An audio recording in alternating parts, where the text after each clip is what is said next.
Well, thanks for joining me for the next instalment of the missionary story of the 5 missionaries who went to South America to tell people who'd never heard before about the gospel.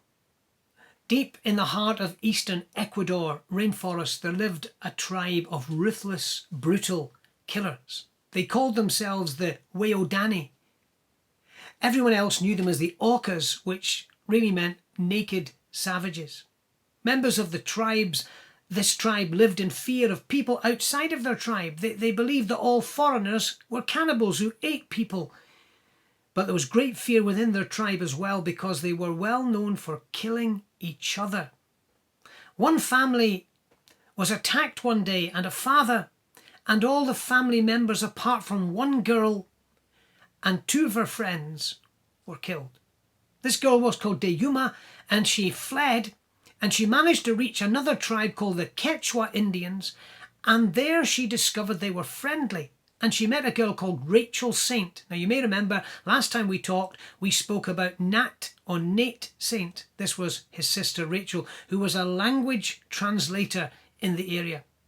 Deyuma became a really close friend of Rachel, and she was able to teach these 5 young missionaries some of the key phrases that the Orca Indians would understand, so that when they tried to get in to tell them about God and kindness and love and grace and why killing was so damaging, they might have some ability to communicate with them.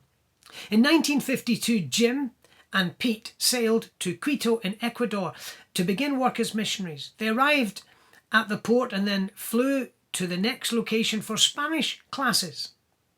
Elizabeth arrived also around the same time to learn language and medical subjects. And after a couple of months, Pete and Jim moved on because they had to get into the middle of the jungle to a place called Shandia to build a mission station and to prepare a landing runway, which had to be done by hand. It was back-breaking work. There were insects, mosquitoes, there was fever, and there was really hard work to be done to get their plane into the jungle.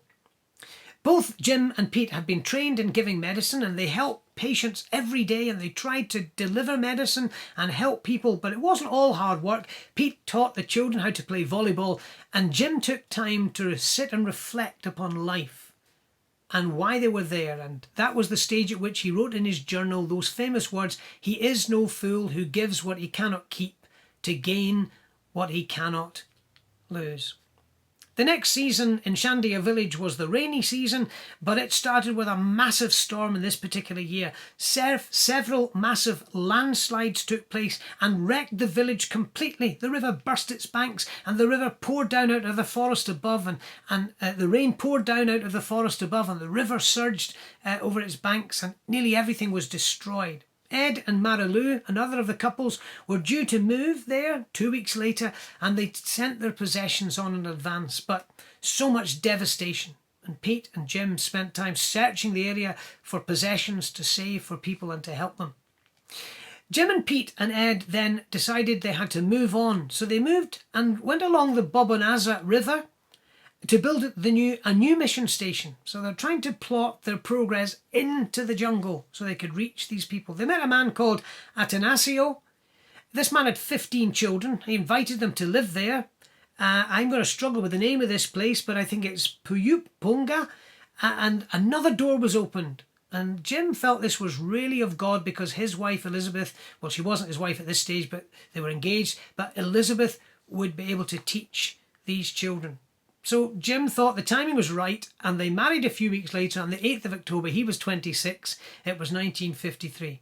Meanwhile, the Orca Indians continued to murder inside their tribe and outside their tribe. They'd recently killed some workers from an oil company that drilled in an area near to their territory, and people were terrified of them. One of the tribesmen was a man called Minkeya. He was actually the cousin of Deyuma, the girl who'd escaped. But he was a vicious, savage man. The Orca Indians could recognize people's footprints the way you might recognize somebody's facial features. Their indifference to life was amazing. But Jim and his 4 colleagues so valued the souls and the lives of these people, they were prepared to continue to work towards going into their territory to tell them how God could bring love and grace and forgiveness into their broken lives. Please join me as we continue this story to discover how they make progress and how things turn out for these 5 young missionaries.